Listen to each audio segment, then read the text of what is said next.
안녕하십니까. 불교 문화재학 전공한 강소연이라고 합니다. 오늘은 붓다의 이정표 아쇼카왕 석주라는 제목으로 강의를 시작해 보도록 하겠습니다. 이 제목의 의미는요, 석가모니 붓다의 실존과 그 다음에 족적 발자취를 증명하는 이정표가 바로 아쇼카왕 석주다라는 그런 뜻의 제목입니다. 아쇼카 왕은 누구인가? 최초의 전법, 최초의 불교 미술, 아쇼카 왕 석주. 여기서 이제 최초의 전법이라고 했는데요. 당연히 최초의 전법은 석가모니 부처님 사르나트에서 오비구님들을 앞에 놓고 하신 것이 최초의 전법이겠는데요. 여기서 이제 최초의 전법이라고 부제를 붙인 것은 전법, 법을 전하다. 최초의 국가적 차원에서의 전법. 정치적, 그러니까 제도적 차원에서의 전법을 말합니다. 자, 그리고요, 아쇼카왕 석주는 최초의 불교 미술로도 유명한데요. 먼저 대표적 석주를 보시도록 하겠습니다. 자, 지금 보시는 이 장면은 대림정사, 석가모니 부처님 마지막 안거지로 유명한 대림정사에 우뚝 서 있는 아쇼카왕 석주가 되겠습니다. 아시다시피 석가모니 부처님은 기원전 5세기 때 이제 실존하셨고요. 아쇼카왕 석주는 기원전 3세기, 그로부터 200년 뒤에 세워진 것입니다. 허공을 가로질러 2000년의 세월을 넘어 우뚝 서 있는 첫 국가적 차원의 전법의 상징이라고 할 수가 있겠습니다. 자, 그 이 위풍당당한 모습은요, 아쇼카 왕의 위대함을 상기하게 하는데요. 하늘을 찌를 듯이 아득히 높이 솟아있는 아쇼카 왕 석주. 이 석주가 의미하는 것은 무엇일까요? 석가모니 부처님 성지 순례의 장소마다 만나게 되는 것이 이 아쇼카 왕 석주입니다. 그래서 이제 부처님 태어나신 곳, 룸비니, 그 다음에 깨달으신 곳 보드가야, 그 다음에 이제 초전법륜지 사르나트 등등 가는 곳마다 성지를 순례하실 때마다 만나시는 것이 바로 이제 이곳이 부처님이 주석하셨던 곳이다라는 이정표로서 이제 석주를 발견할 수가 있습니다. 이 석주는요, 제가 지금 이제 석가모니 붓다가 실존했다라는 사실을 증명하는 중요한 지표이자 기념물이다라고 이제 말씀드렸는데요. 그러면 석가모니 부처님이 실존 안 했다라는 말입니까? 그런 게 아니고요. 18세기에 유럽 학계에서 석가모니 붓다 가상인물설이 대두되게 된 적이 있었습니다. 그래서 아시다시피 석가모니는 샤키야 무니지 않습니까? 샤키야족의 무니, 성자, 존자이다 라는 뜻인데요. 이 샤키야가 태양의 후예라는 뜻을 갖고 있습니다. 그래서 그거에 근거해서 태양 숭배 사상에서 나온 실존 인물이 아닌 샤카무니는 태양신이다. 이런 학설까지 이제 마구 대두되게 되었는데요. 천만의 말씀이겠죠. 이렇게 아쇼카 왕 석주가 기원전 3세기부터 떡하니 버티고 서 있어서 이런 학설은 이제 설 자리가 없게 되었지요. 물론 현장 법사도 대당서역기에 7세기 때 인도를 순례하고 이제 이 아쇼카 왕 석주 이 조형물을 비롯해서 붓다 성지에 그런 기록을 남기고 있습니다. 어쨌든 부처님의 탄생지, 그 다음에 득도지, 그 다음에 설법지 등등 부처님 성지의 이정표 역할을 하는 것이 이제 이 아쇼카왕 석주다라는 것을 이제 말씀드리고 있습니다. 현재 확인되는 아쇼카왕 석주는 총 이제 14개인데요. 직경한 1m 되고 둥근 기둥의 몸체가 하늘을 찌를 듯이 이제 세워져 있습니다. 이 석주들의 높이는 평균 15m에서 가장 긴 것은 21m에 달하기도 합니다. 근데 생각해 보십시오. 기원전 3세기에 아무런 높은 건물도 없는, 지금 인도 가도 마찬가지이지만요.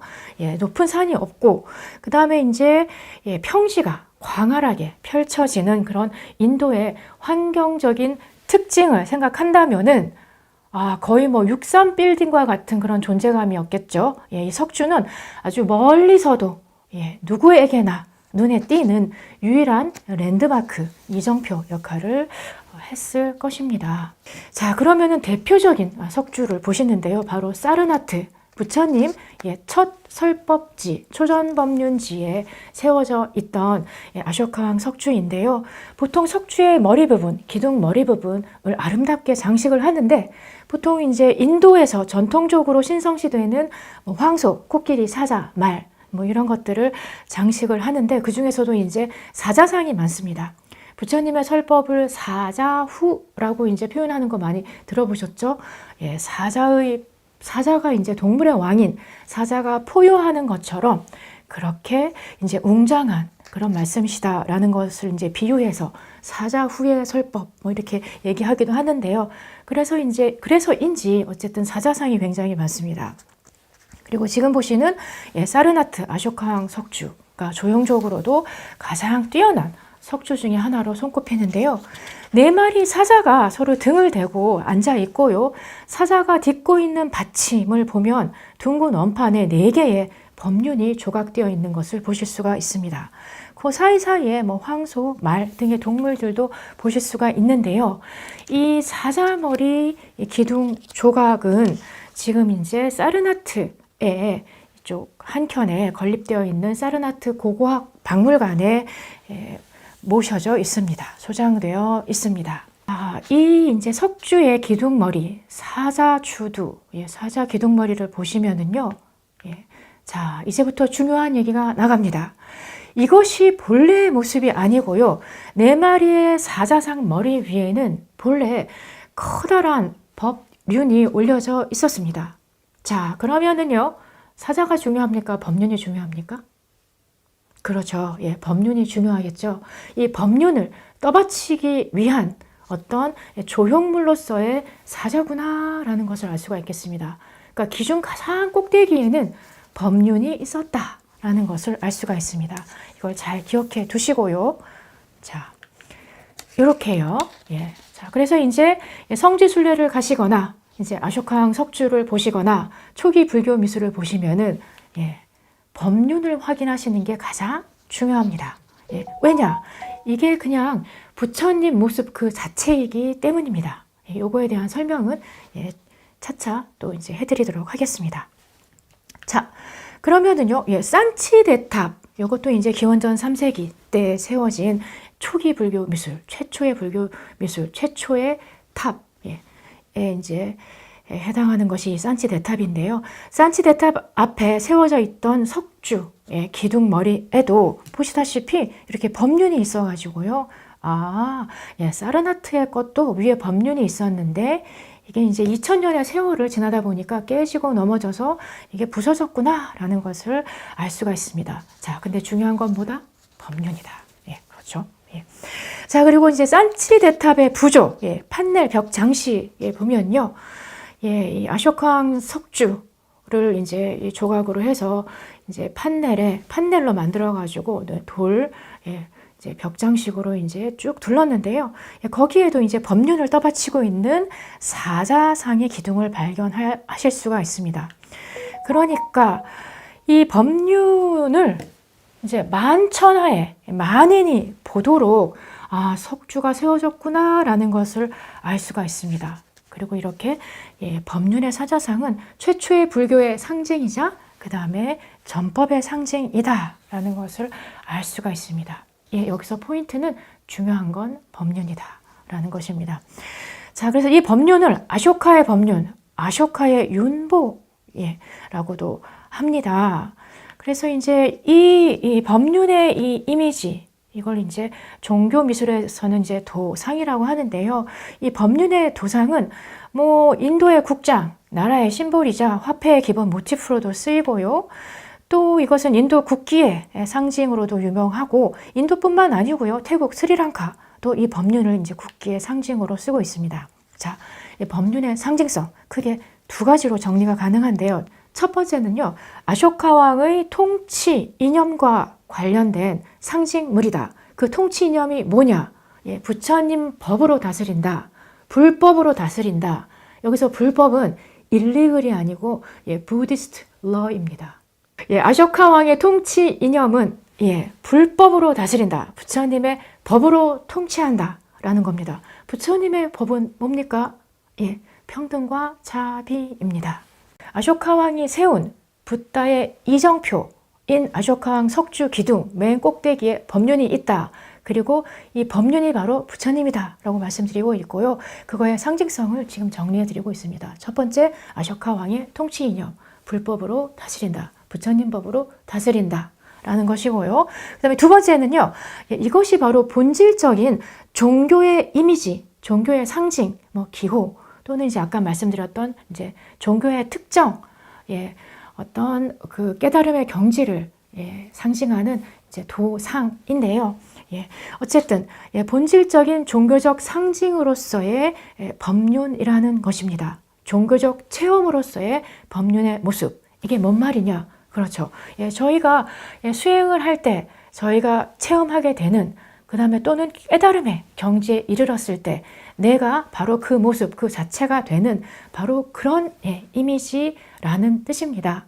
그래서 이 법륜이 의미하는 것은 불교에서 굉장히 중요합니다. 처음부터 끝까지 다 이 법륜 하나로 다 설명된다고 할 수도 있겠습니다. 요거에 대해서는요, 또 찬찬히 설명을 드리도록 하겠습니다. 자, 아쇼카 왕이 불교의 통치 이념으로 이 대대적인 전환을 하게 된 이유는 뭐냐? 또는 불교에 귀의하게 된 이유는 뭐냐에 대해서 이제 말씀을 드리도록 하겠습니다. 15만 명이 국외로 추방됐다. 난민이 15만 명 발생한 거죠. 그 다음에 10만 명이 사륙되었고 수십만 명이 죽어갔다. 칼린가 전투에 대해 학살. 그리고요, 이제 당시 인도의 그 모든 강이란 강은 시체로 다 뒤덮였다라고 합니다. 겐지스 강둑에서 고다바리 강둑까지, 강에서 강으로, 그 다음에 강뿐만 아니고요, 온 허월판, 언덕에서 언덕으로, 마을에서 마을로 온 천지가 이 칼린가 전투에 대해 학살로 인한 시체로 다 그냥 바다를 이루고 있었다라고 합니다. 그리고 추방당한 전쟁 난민들의 참담함은 이루 말할 수 없었다라고 합니다. 칼린가 전투의 사상자는 무려 55만 명으로 어마어마한 숫자죠. 추정되고 있습니다. 자, 이 칼린가 전투를 왜 말씀을 드리냐 하면은요, 이 아쇼카 왕의 할아버지 얘기부터 잠깐 드리겠는데요. 짧게 하겠습니다. 아쇼카 왕의 할아버지는 그 유명한, 아시죠? 찬드라굽타. 찬드라굽타 많이 들어보셨죠? 바로 그 천하무적인 알렉산더 대왕의 침공을 막아낸 장본인이 이 찬드라굽타입니다. 겐지스강 딱 넘어오려고 하는데 알렉산더 대왕의 그 나와바리, 이 영토는 어마어마했죠. 가히 정말 천하무적이었죠. 그런데 이 알렉산더 대왕을 스톱시킨 장본인이 바로 아쇼카 왕의 할아버지 찬드라굽타였습니다. 겐지스강 못 넘게 막아버렸어요. 그러면서 알렉산더 대왕의 전세가 꺾이기 시작을 합니다. 어쨌든 간단하게 해드리면요, 이 찬드라굽타 때부터 이제 인도 통일의 대위협이, 인도를 통일하겠다라고 하는 것이 이분들의 그 아주 커다란 소망이었습니다. 그래서 이제 찬드라굽타, 그 유명한 이 할아버지도 인도는 이제 통일 못했습니다. 인도는 아시다시피 지역성이 굉장히 강하고요. 그 다음에 가는 지역마다 언어도 다 달라요. 그리고 사람들의 어떤 자존심도 굉장히 강해가지고 통합이 결코 안 되는 나라 중에 하나가 인도인데요. 그래서인지 인도는 통일하기가 힘들어서 할아버지, 아버지 찬드라굽타, 그 다음에 이제 빈두사라 왕, 아쇼카 왕이 아버지 때도 통일을 못했습니다. 그런데 이것을 통일한 장본인이 아쇼카 왕입니다. 그렇죠? 근데 그 인도 통일의 마지막 종지부를 찍는 전쟁이 바로 이 유명한 칼린가 전쟁이었습니다. 여기 이제 인도 이쪽 동쪽 여기 옆구리 쏙 들어간 그 부분에 항구 도시였는데요. 여기는 뭐 강력한 군대를 가진 독립 왕국이었고요, 부자였고요, 머리도 좋고요. 그 다음에 기질도 좀처럼 승복하지 않는 그런 작은 단위의 소왕국이었는데요. 이제 칼린가 지역을 손안에 넣으면 이제 인도 통일이 이제 목전에 있는 거죠. 그런데 이 빈두사라 왕이 자기가 아끼지 않는 사랑받지 못했던, 그리고 인정받지 못했던 이 아쇼카 왕, 이 아쇼카 아들에게 그 칼린가 지역을 가서 점령하라고 시킵니다. 그리고 이 아버지가 아끼는 잘생긴 첫째 아들 절대 안 내보내죠. 결국은 칼린가 지역은 이제 승전율이 굉장히 낮으니까, 이렇게 말씀드리면 조금 뭐하지만 어쨌든 내가 아끼지 않는, 그 전쟁에서 죽어도 괜찮다고 생각될 수 있는 그런 이제 아들을 보냈는데, 그 아들이 바로 이제 아쇼카입니다. 그래서 아쇼카는 굉장히 못생겼었어요. 그래가지고 이 기록들을 보면 이제 이 피부가 모래알처럼 우둘두둘했다, 뭐 이렇게 나오고요. 그런데 전쟁에는 아주 뛰어났습니다. 그래서 이제 인정받지 못한 이 아들이 이 야망에 차서, 정복력에 차서 이 칼린가 전투를 온 힘을 다해서 이 전투의 이제 승리를 위해서 이제 뛰어듭니다. 그래서 였기 때문인지 이것이 대학살로 이어집니다. 결국 칼린가 전쟁은 정말 이길 가능성 없다라고 생각했던 칼린가 지역의 전쟁은 결국은 놀랍게도 아쇼카 왕의 승리로 끝났습니다. 결국 인도 통일을 이룬 그런 대왕은 이제 아쇼카 왕이 된 것이죠. 그런데 여기가 중요합니다. 전쟁에 승리해서 아쇼카 왕은 굉장히 본인이 기쁠 줄 알았습니다. 이제 인정받는 아들이 되고 자신의 능력도 인정받고, 그렇죠. 그 다음에 인도도 이제 통일을 했고, 할아버지 때부터 통일 못했던 그런 수건 사업도 본인이 이제 이루었고 했는데요. 그런데 아쇼카 왕은 오히려 깊은 슬픔과 회한에 빠집니다. 그리고 그는 이 칼린가 전투를 계기로 무력을 버립니다. 그 본인이 잘 쓰던 칼을 버립니다. 그리고 다르마, 법의 정복으로, 자비의 정복으로, 사랑의 정복으로 전환하게 됩니다.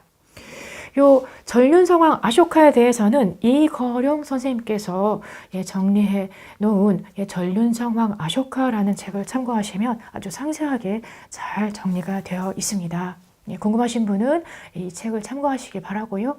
그렇죠. 이렇게 55만 명이 학살당하고 또 난민으로 되고 온 인도 천지가 시체로 뒤덮이고, 그 다음에 자기 남편과 자기 아들의 시체를 밟으면서, 그렇죠. 살아남은 처자식들은 또 이제 목숨을 유지하겠다고 난민이 되어서 처참하게 떠도는 모습을 보고요. 아쇼카 왕은 깊게 통탄하게 되고 반성하게 됩니다. 칼린가 사람들의 처참한 사륙과 비참한 이주를 보고 아쇼카 왕은 몹시 괴로워하고 비통해했다. 그리고 이제 요 다음 강좌에서 보여드리겠지만은 산치대탑에 묘사된 아쇼카 왕의 모습을 보면 가족과 항상 같이 동반하는, 가족을 동반한 모습의 아쇼카 왕을 보실 수가 있습니다. 그래서 이 시기 때 그 피 끓는 젊은 멋모르는 그런 장군으로서의 아쇼카가 아니고 가장으로서의 아쇼카였구나라는 것을 이렇게 추측해 볼 수가 있습니다. 그래서 전쟁으로 죽은 사람들, 그 다음에 전쟁 난민이 된 처자식들이 남의 일 같지 않았을 것이라고 추정이 됩니다. 자, 그리고요, 이 아쇼카 왕은 이렇게 이제 후회만 하고 있는 그런 성격은 절대 아니죠. 인도 전역에다가 그 돌벽, 그 다음에 돌 기둥을 세워가지고 칙령을 반포를 합니다. 그래서 지금 보시는 이 지도에 네모난 까만 네모 부분은 이제 큰 돌에 새긴 칙령이고요. 그 다음에 세모는 지금 보시고 있는 석주, 돌기둥에 새긴 칙령의 장소의 표시고요. 그 다음에 하얀 네모는 작은 돌에 새긴 칙령. 그래서 이제 인도 전역에다가 이렇게 큰 벽이 있는 곳, 그 다음에 큰 벽이 없는 주요 센터 도시에는 돌기둥을 세워가지고요.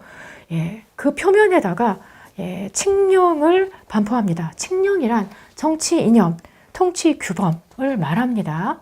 자, 어떤 통치 이념, 어떤 정치 이념을 여기에 새겨서 온천하에 반포를 했을까요?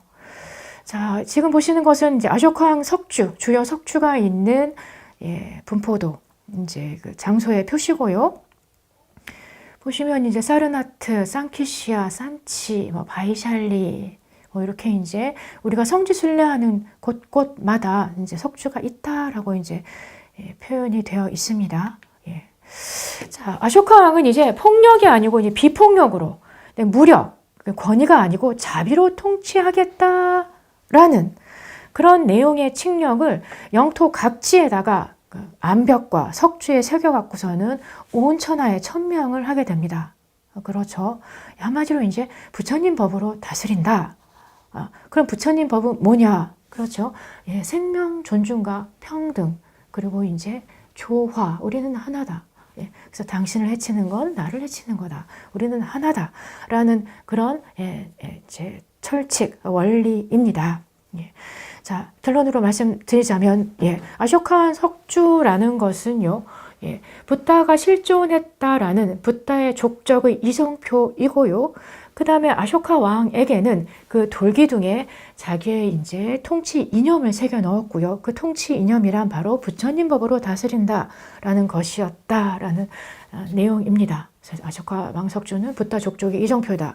불교적 통치 이념의 반포이다. 그 다음에 그 내용은 뭐냐? 평등과 자비이다. 이겁니다. 아쇼카 왕 석주는 붓다의 실존과 가르침의 이정표, 지표 역할을 한다라고 말씀드렸고요. 그 다음에 그 돌기둥 몸체에는 아쇼카 왕의 붓다의 이념이 담긴 칙령, 통치 이념이 담겨 있다. 이 통치 이념을 온 백성, 만천하에 공표하는 그런 기능이 있다라고 말씀드렸고요. 맨 꼭대기, 석주의 맨 꼭대기에는 석주의 조형에서 가장 중요한 이미지인 법륜이 있다라고 말씀드렸습니다. 이제 법륜만 기억하시면 되겠습니다. 사랑의 정복, 무력과 그런 권위의 정복이 아니고요. 자비와 사랑의 정복이라는 제목이고요. 그 다음에 석주 칙령의 내용, 아쇼카왕 석주에 새겨진 석주 칙령의 내용을 잠시 보시도록 하겠습니다. 자, 만일 용서할 수 있다면 잘못을 저지른 사람이라도 용서를 해야 한다. 너를 죽임으로써 나를 살찌우는 그런 정복이 아니라, 그러니까 너 죽고 나 살자가 아니라 너를 살림으로써 나도 사는 정복이어야 한다. 이게 이제 부처님 이제 이 불교의 요지이지요. 우리는 다 연결되어 있기 때문에 인드라망으로 당신이 살아야 나도 산다라는 게 진리인데, 저희는 이 개체의식에 딱 이제 가려져 있어서 저쪽을 이제 죽여야, 저쪽을 눌러야 내가 산다라고 이제 착각을 하고 있지요. 자, 그래서 이제 너를 죽임으로써 나를 살찌우는 게 아니고 나를 살림으로써, 너를 살림으로써 나도 사는 정복이어야 한다. 그 다음에 백성들이 나를 두려워하지 않기 바라며 백성들이 나를 신뢰하고 나로부터 이제 두려움과 슬픔이 아니고 기쁨과 행복을 받기를 소망한다. 라고 하면서 이제 아쇼카 왕이 칼을 버리는 그런 장면입니다. 이 아쇼카 왕이 이제 돌벽, 암벽 칙령과 석주 칙령에 대해서 이제 지난 1강에서 잠시 말씀드렸죠. 소개해 드렸는데요. 이 암벽 칙령과 석주 칙령에 새긴 이 같은 내용은 너무나 솔직해서요. 이게 심금을 울립니다.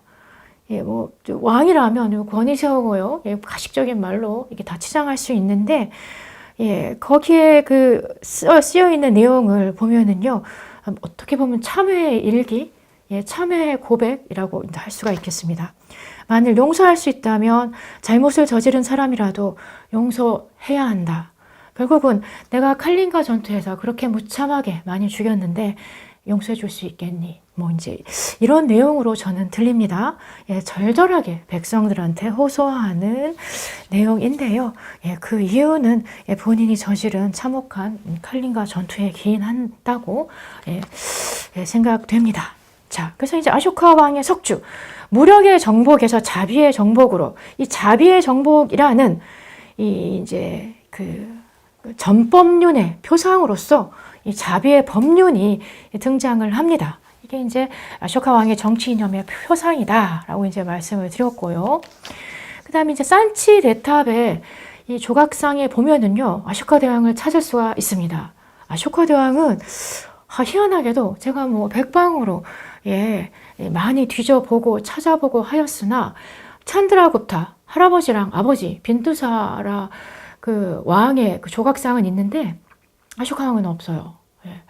근데 이제 이 산치대탑에서 유일하게 좀 찾을 수가 있어서 소개를 해 드리는데요. 이 산치대탑에 이 보드가야 부처님이 득도하신 곳에 참배를 올리러 가는 아쇼카 왕의 모습을 발견할 수가 있었습니다. 여기 보면요, 여기 보시면은 이 천개 바로 밑에 있는 요 사람이 바로 이제 아쇼카 왕이고요. 그 옆에는 이제 부인이 있고 그 밑에는 아쇼카 왕의 아들로 보이는 이제 어린 아이의 모습이 보입니다. 코끼리에서 내려서 이제 왼쪽에 보드가야 그 금강대자, 그러니까 보드가야 보리수 나무 아래에서 득도하신 이제 그 석가모니 부처님의 그 장소에 가서 예경을 올리는 모습입니다. 그렇죠? 무력이 아닌 다르마, 법에 의한 통치로, 그리고 이제 이 아쇼카 대왕은 불교에 귀의하면서 대대적인 이제 전환을 하게 됩니다. 그리고 전쟁의 북소리가 아니라 다르마, 이 법이 울려 퍼져야 한다라고 얘기를 하고 있고요. 나의 아들들과 후손들은 이제 무력은 금지, 무력 정복은 끝이다라고 이제 선포를 합니다. 그리고 이제 아쇼카 왕 통치 시대 때 불교 전파의 영역을 보시면은요, 대단하죠. 그러니까 버마, 그 다음에 이제 스리랑카, 그 다음에 저기 보면요, 화살표 저 왼쪽으로 쭉 뻗은 화살표 끝을 보면 아테네까지 불교가 전파되었다라는 것을 알 수가 있습니다. 이렇게 이제 인도 대통일을 한 다음에 이분이 내세운 이제 나라를 다스리는 법, 칙령이라는 것을 이제 암벽과 그 다음에 이제 돌기둥에 이제 새겼다라고 말씀드렸고요. 이 돌기둥이 바로 이제 아쇼카 왕 석주다. 이 석주에는 석주 칙령이 새겨져 있다라고 말씀드렸습니다. 이 아쇼카 왕 석주는요, 교통의 요지, 종교의 성지에 세워져 있습니다. 특히 이제 주요 도시, 이 센터, 메인 도시가 되는, 결국은 이제 부처님의 족적이 있는 곳이 그 당시에는 이제 메인 도시, 센터가 됐던 것이지요. 그리고 그분의 가르침대로 나라를 통치하고 너희들도 그렇게 살아라 라는 것을 이제 석주에 새겨서 이제 반포를 했으니까요. 그래서 이제 해당 지역, 석주가 있는 그 주요 도시의 지역의 관리들은 이 석주 칙령의 내용대로 이제 다스리고 또 모든 백성들은 이것을 준수하라라고 이제 공표한 것이지요. 인도는 다양한 인종, 다양한 언어, 그 다음에 다양한 풍습과 종교가 존재했기 때문에 이것을 아우르는 이념이 필요했습니다. 그 이념으로 부처님의 불법을 내세운 거죠. 그리고 이제 만인에게 타당한 이러한 그 다르마의 이념은, 부처님의 가르침은 각 지역 사람들이 편하게 읽게 하기 위해서 각 지역에 해당 언어로 새겨졌는데요. 그래서 칙령은 카루시티 문자 또는 브라흐미 문자, 아람어 또는 그리스어, 프라크리트어 등등 각지마다 다른 그런 그 언어를 사용하는 백성들을 배려해서 각기 다른 언어로 새겨져 있습니다. 그러면은요, 승리의 과시가 아닌 참회와 사랑의 기둥, 돌기둥, 석주라는 것이지요. 기존의 이집트의 오벨리스크 또는 페르시아의 돌기둥 같은 그런 석주는요, 보통 여기까지 내가 점령했다, 여기까지가 내 땅이다 라는 것을 과시하기 위한 어떤 전쟁에서의 승리해서 이 경계까지가 내 땅이야 라는 표시를 하기 위해서 석주를 세웁니다. 하지만 아쇼카 석주는요, 기존에 있는 다른 석주와는 다릅니다. 아쇼카 왕 석주는요, 그 석주 돌기둥 그 몸체에 더 이상의 무력 정복은 없다. 그리고 다르마, 자비의 정복만 있을 뿐이다 라는 사실을 각인하고 그 다음에 만천하에 알리기 위한 그런 자비와 사랑의 기둥이라고 보시면 되겠습니다. 자, 그러면은 이제 이 칙령, 뭐 암벽 칙령, 그 다음에 석주 칙령, 이제 돌벽 칙령 또는 이제 돌기둥 칙령에 새겨진 그 칙령의 기본적인 내용을 잠시 요약해 드리자면요. 자, 읽어 드리겠습니다. 1번, 사람과 동물에 대해서 상처 입히지 말라. 상처 주지 마. 예. 2번, 조화로운 인간관계를 갖자. 다투지 말고 사이좋게 살자. 그 다음에 3번, 자기 규제의 윤리로서의 자비, 서로 도움, 그 다음에 자제, 그 다음에 보은, 은혜를 받았으면 갚아, 그 다음에 분에 맞는 생활, 그 다음에 신앙과 다르마, 특정 신앙을 지정하지 않습니다.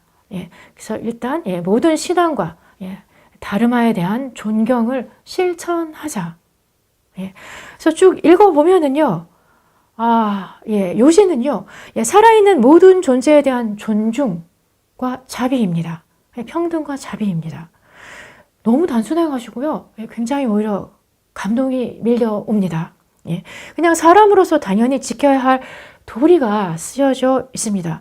뭐 거창한 운동이라던가 거창한 이념 이런 거 없습니다. 예, 그리고 무엇보다도 살아있는 존재에 대한 기본적인 배려와 자비가 강조되어 있습니다. 그리고 식용으로 무수하게 사육되는 가축들을 하루에 이제 3마리로 제한한다라는 칙령도 볼 수가 있습니다. 그리고 앞으로는 이것마저도 줄이자. 이것마저도 죽이지 말자라고 하는 내용도 발견할 수가 있었고요. 사실 이렇게 이제 가축을 이제 도축하는 행위를 고려시대 때, 우리나라는 이제 고려시대 때까지만 해도 금지하는, 국가적 차원에서 이제 금지하는 날이 있었습니다. 석가탄신일이라던가 연등회 또는 팔관에 이제 불교 큰 행사가 있을 때는 그날은 도축 금지 날인데요. 이런 좋은 전통이 조선시대 이제 숭료업부 시대로 넘어오면서 점차 사라지게 됩니다. 그 다음에 이제 이 내용이 이제 많은데 결국 요지는요. 그러니까 이 칙령의 내용이요. 사람과 사람 사이의 존중과 조화를 얘기하고요. 부모, 스승, 노인, 종교인에 대한 보시와 존경, 친구와 도반 사이의 바람직한 관계, 극빈자와 하인에 대한 바른 예우, 이런 것들이 상세하게 언급되어 있습니다. 이것이 이제 나라의 이념이자 칙령이었던 거죠. 법이었던 거죠. 살아있는 모든 생물은 평등함으로 누구도 함부로 해칠 수 없다라는 이제 평등 사상과 생명 존중주의를 확인할 수가 있습니다. 그래서 이제 모든 어떤 이제 인간에게 보편 타당한 그런 내용을 발견할 수가 있었고요. 그 다음에 그거에 대한 표상, 상징으로 무엇을 석주 위에 조형했다? 다르마 차크라, 법륜을 표상화하였습니다. 자, 법륜은요. 그래서 이제 이렇게 이제 기둥 머리 위에 사자상 위에 결국에는 법륜이 이제 멀리서도 보이도록 결국은 법륜을 떠받치기 위해서 이제 석주가 세워졌다라는 것을 알 수가 있고요. 법륜이 하늘 높이 이렇게 이제 내걸려서 자, 이제 자비의 수레바퀴가 굴러간다. 부처님의 전법륜의 내용이 이제 온 천하에 굴을 것이다. 굴려야만 한다. 너희들도 굴려라. 이렇게 이제 표현을 하고 있습니다. 자, 그리고 보시면은요, 요거는 이제 산치 대탑에 표현된 부처님의 모습인데요. 보시다시피, 이 많은 사람들과 동물들이 좌양좌 우양우하고 손을 모으고 합장을 하고 예경을 하는 모습을 보실 수가 있는데요. 그 예경하는 한 가운데의 대상물은 바로 법륜입니다. 이 법륜이 바로 부처님 그 자체입니다. 우리 보통 이제 눈, 코, 입 달린 부처님만 부처님인 줄 아는데요. 지금 보시는 이 법륜의 모습이 보다 더 본질적인 깨달음의 모습, 부처님의 그 자체의 모습입니다. 깨달음이 사람 모습을 하고 있지는 않겠지요. 그래서 이제 사람 모습으로 하는 불상, 우리가 알고 있는 눈, 코, 입이 달린 이제 백호가 있고 육회가 있고 광배가 있는 그 부처님의 조각상은 AD 1세기 때부터 만들어집니다. 지금 보시는 거는 무불상 시대, 이제 BC 3세기 때 조각된 초기 불교 미술입니다. 이 초기 불교 미술 속에 오히려 부처님의 본질적인 모습이 들어 있습니다. 그러다가 이렇게 이제 법륜만으로 표현을 하니까 그 다음에 텅 빈 보리수 아래에 텅 빈 공 그 자체로 부처님을 표현하니까 시대가 흐르면서 사람들이 몰라요. 그래서 결국 눈, 코, 입 달린 응신의 모습으로서의 불상, 간다라 마투라 양식 들어보셨죠? 불상이 등장을 하기 시작을 해서 그 전통이 중국을 거쳐 우리나라까지 이제 그 불상의 전통이 이제 내려오게 되는 거죠. 하지만 보다 본질적인 부처님의 모습은 지금 보시는 이 법륜이다. 그렇죠.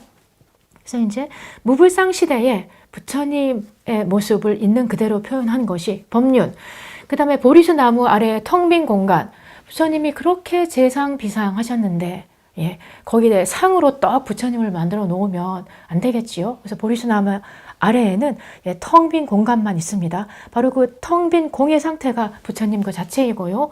금강대자도 대자만 있고요. 대자 위에 아무도 없습니다. 바로 그 허공, 그 이제 법신 바탕자리를 봐라 라는 그런 아주 수준 높은 불교 미술의 이제 표현이고요. 그 다음에 발자국만 표현합니다. 발자국이 있다라는 것은 바로 거기 부처님이 서 계시다라는 것을 암시한 것이지요. 이렇게 굉장히 수승한 그런 이제 방법으로 부처님을 표현하고요. 이런 표현 방법이 저는 보다 더 부처님 조형, 조상에 더 훨씬 더 적합하고 더 본질적인 표현이라고 말씀드릴 수 있겠다라고 생각을 합니다. 이 산치 대탑, 이제 아쇼카왕 석주가 세워진 같은 시기에 만들어진 이 산치 대탑의 동서남북 사방의 출입문 한 가운데에는요, 이렇게 지금 이제 반쪽으로 이제 부셔졌지만은 법륜, 코끼리 등 위에 이제 법륜을 발견하실 수가 있습니다. 한마디로 이제 이미지의 왕이 바로 법륜이고요. 이것이 바로 이제 불교의 핵심 상징물이라는 걸 알 수가 있습니다. 이것을 이제 아쇼카의 차크라, 아쇼카의 윤보라고 하기도 한다라고 말씀드렸고요. 당시 마우리아 왕조의 상징이기도 하고 현재 이제 인도, 태국, 스리랑카 국가의 상징이기도 합니다. 자, 그리고 이 법륜은 그렇죠. 석가모니 부처님 그 자체를 상징한다라고 이제 말씀을 드렸고요. 그리고 이제 이 법륜은 이제 부처님의 가르침이 온 누리에 퍼진다라는 의미이기도 하고요. 그다음에 이 법의 수레바퀴가 이제 굴러가면서 번뇌와 무명이 타파된다. 그런 의미도 갖고 있습니다. 그래서 이제 아쇼카 왕을 전륜성왕이라고도 합니다. 전륜성왕. 이것은요, 이 성왕의 전차 바퀴가 굴러가는 곳은 모두 지배된다라는 뜻을 갖고 있는데요. 온 천하 어디를 가든 방해받지 않는 통치자라는 뜻을 갖고 있습니다. 전륜성왕은요. 그리고 이제 법륜을 굴린다. 전법륜이라고 하는데요. 통치를 하긴 하는데 이제는 무력과 권위, 칼이 아니고 뭘로 한다? 부처님의 자비로 한다. 라는 것이 이제 전법륜 왕 또는 이제 전륜성 왕의 의미의 핵심입니다. 불교에서는요, 이 전법륜의 뜻은요, 부처님의 설법 또는 부처님의 진리가 어떤 무명과 번뇌, 그 다음에 악업과 고통도 다 깨부순다. 깨부술 수 있다라는 그런 이제 의미를 가지고 있습니다. 요 이제 전법륜 상은요, 요거는 이제 부처님의 위대한 특징인 32사의 징표로서 부처님 손바닥, 발바닥에도 이제 법륜이 돌아가고요. 그 다음에 이제 특히 발바닥에 있는 법륜상은 또 이제 천폭륜상이라고 그래가지고요. 천폭의 이제 빛이 방사되는 이제 무수하게 많은 이제 무량무변한 빛이 방사된다는 뜻인데 천폭이라고 비유를 하고 있습니다. 천폭, 만폭, 억폭이겠죠. 자, 그러면은요, 부처님의 이제 아까 설명드렸던 눈, 코, 입 달린 응심의 몸보다 더 앞서는 보다 근원적인 부처님의 모습이 바로 이 법륜이다. 라는 것을 말씀드리고 있고요. 그 다음에 이 법륜은 이제 우리가 수행해 나갈 때, 그 다음에 부처님이 궁극의 깨달음과 합의를 했을 때, 바로 그 이미지를 조형화한 것이다. 이때는 무아, 이제 이 작은 몸체는 이미 없고요. 우주의 바탕, 우주의 빛과 하나가 된 상태, 그 이미지를 이제 형상화한 게 이 다르마 차크라, 법륜이다라고 이제 말씀드리고 있습니다. 종교적 체험, 깨달음과의 합일한 형상으로서의 법륜이다라고 말씀드리고요. 이것의 특징은요, 일단 원형으로 표현을 합니다. 바탕 자리는요. 그 다음에 거기서 빛이 방사됩니다. 신성한 깨달음의 빛이 방사가 되고요. 그 다음에 이것이 가만히 있지 않고요. 돌아갑니다. 회전합니다. 일단 원형이고 빛이 방사된다. 그리고 그것이 돌아간다. 이렇게 세 가지 특징이 있습니다. 신성한 에너지가 나선형으로 돌아가면서 이것이 덩어리지면서 거기서 만물이 생겨난다라는 그런 원리를 보여주고 있습니다. 이 다르마 차크라라는 것은요, 한문으로 법륜으로 번역되는데요. 사실 불교만의 상징물이 아닙니다. 어느 종교에나 보편적으로 공통으로 존재하는 원초적인 이미지, 원초적인 신성성의 표현이기 때문에 힌두교에 가셔서도 이 다르마 차크라를 보실 수가 있습니다. 이것은 삼라만상의 바탕이자 그것이 현상하는 모습을 이제 이미지화한 것인데요. 그 과정을 잠시 보시도록 하겠습니다. 자, 이제 생명의 근원의 바탕자리, 깨달음의 근원이라고도 하는 바탕자리는요, 이렇게 둥근 바탕, 법신, 불교에서 법신이란 말씀 많이 들어보셨죠? 청정한 우주의식, 반응하지 않는 이런 순수 의식을 이제 둥근 바탕으로 표현합니다. 이것을 법신이라고 하고요. 거기서 공독 장엄 에너지가 일어납니다. 현상하게 되는데 이것을 이제 보신이라고 하는데요. 그것은 보시다시피 이렇게 이제 방사하는 빛의 에너지, 그 다음에 이 에너지가 나선형으로 이제 돌아가기 시작을 합니다. 법신을 표현할 때는 이것을 여의주 또는 이론상이라고도 표현을 합니다. 이 법신의 바탕에서는 천갈래, 만갈래의 이제 빗줄기가 뿜어져 나오고요. 그것이 마치 바퀴, 수레살이 도는 것처럼 이제 돌아갑니다. 그리고 지금 보시는 것은 요거 산치 대탑의 조형물인데요. 허공의 바탕에서 에너지의 소용돌이가 일어나서 만물이 만들어지는 모습을 조형화한 것입니다. 이제 불교 조형 미술 또는 이제 불교 이런 이제 조형품들을 보실 때 요령은요, 먼저 바탕자리를 먼저 보시는 게 요령입니다. 그러니까 허공 바탕자리를 먼저 보시고요. 그 다음에 거기에서 이렇게 이제 에너지가 일어납니다. 그리고 이 에너지가 덩어리지면서 만물을 만들어내기 시작을 합니다. 이렇게 보시는 것처럼 에너지가 돌아가다가요, 여기 요 에너지가 돌아가는 이 끝자락을 보면 식물이 이렇게 막 이제 형상화돼서 나오고 있고요. 여기서는 보통 이제 연꽃이 피어나는 경우가 많습니다. 이 연꽃에서는 코끼리, 그 다음에 사람, 낙타 이런 이제 온갖 만물들이 생성되어 나옵니다. 한마디로 여기 이제 우측에서 오른쪽으로 이렇게 이제 형상화되어서 만들어지는 구조다라고 보시면 되겠습니다. 자, 어김없이 이렇게 소용돌이 치는 이런 보신의 모습이 나타나고요. 이런 소용돌이 치는 이런 보신의 모습은 연꽃으로 대체되기도 합니다. 연꽃과 이 소용돌이 에너지는 동격이라고 보시면 되겠습니다. 그리고 거기에서는 꽃, 새, 그 다음에 소, 낙타, 말, 사람 등 천지 만물이 생성됩니다. 자, 이런 순서입니다. 가장 왼쪽이 1번이고요. 2번, 그 다음에 3번. 이런 순서로 이제 삼라만상이 만들어지는 한마디로 법신, 보신, 응신의 구조를 초기 불교 미술이 이제 보여주고 있습니다. 법륜 한가운데에는 이제 에너지가 돌아가는데요. 이것이 이제 십자 문양으로 돌아가면은 이제 만자 문양이 됩니다. 만자 문양은 십자 문양으로 돌아가는 그 에너지가 회전하는 모습을 문자화한 것이 이제 만자 문양입니다. 법륜이나 만자나 이 삼라만상의 근원적인 어떤 생성을 보여주고 있습니다. 자, 여기 이제 산치대탑 한가운데에 있는 이 법륜을 보시면요. 이게 이제 만물의 근원, 체에 해당하고요.